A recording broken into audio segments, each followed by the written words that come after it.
Keluarga yang bahagia itu diawali dengan satu komitmen, ya, seperti komitmen yang disampaikan oleh Yosua yang sudah dibaca oleh Ibu Susi tadi. Dikatakan, aku dan seisi rumahku kami akan beribadah kepada Tuhan. Ya.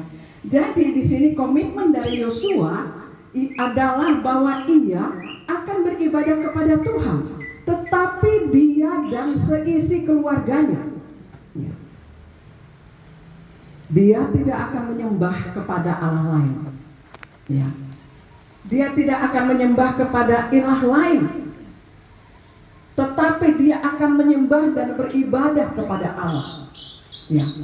Apa yang bisa menjadikan ibadah kita itu tidak berkenan kepada Tuhan? Karena ibadah kita bukan ibadah kepada Tuhan, tetapi ibadah kepada Allah lain. Allah lain itu apa? Yang bisa menjadi Allah lain bagi Tuhan itu apa? Atau menjadi ilah lain bagi Tuhan itu apa? Yang bisa menjadi ilah lain bagi Tuhan adalah segala sesuatu yang bisa menjauhkan hati kita dari beribadah dan penyembahan kita kepada Tuhan. Itu adalah ilah lain. Ya. Itu adalah ilah lain atau Allah lain. Ya. Nah, Yosua bersama dengan keluarganya, dia berkomitmen untuk beribadah kepada Tuhan. Ya. Apakah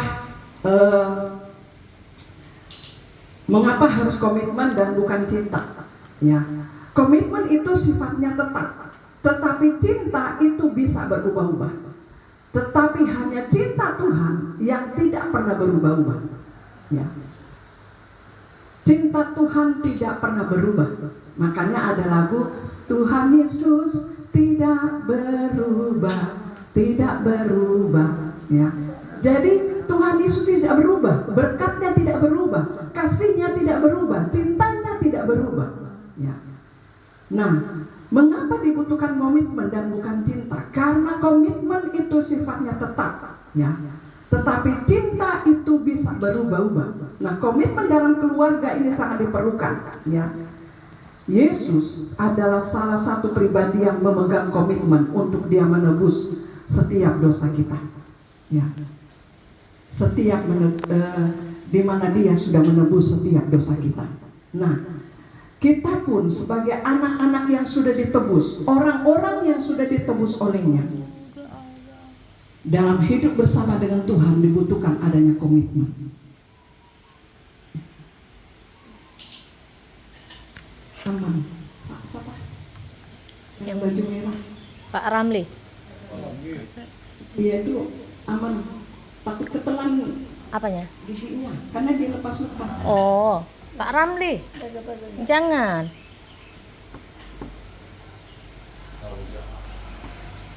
Takut ketelan loh.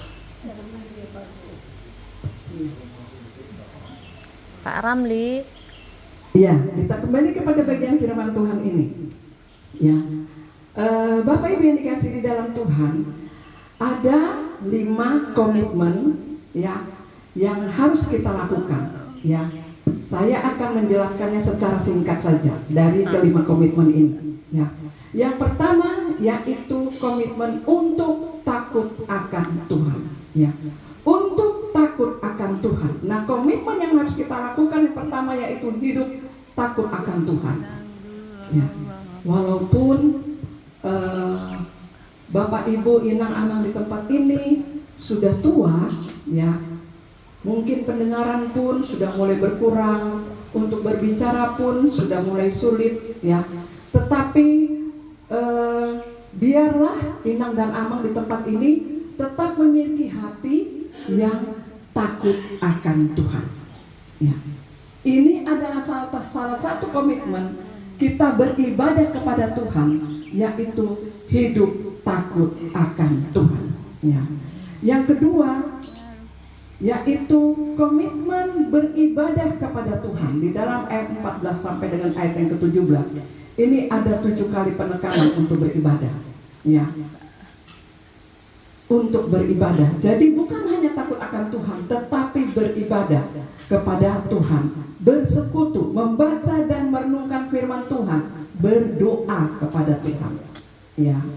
Jadi kalau tidak bisa ke gereja, bisa kita lakukan di sini. Kita beribadah kepada Tuhan. Kita baca Alkitab setiap hari. Kita berdoa setiap hari. Kita memuji dan memuliakan Tuhan setiap hari. Ya. Komitmen yang ketiga yaitu melakukannya dengan motivasi yang tulus dan ikhlas. Jadi beribadah itu tidak karena dipaksa. Ya. Beribadah kepada Tuhan bukan karena paksaan, tetapi karena kita melakukan ibadahnya dengan hati yang tulus dan ikhlas. Ya. Dengan motivasi yang benar di hadapan Tuhan, maka ibadah kita akan berkenan kepada Tuhan. Ya. Tapi kalau kita beribadah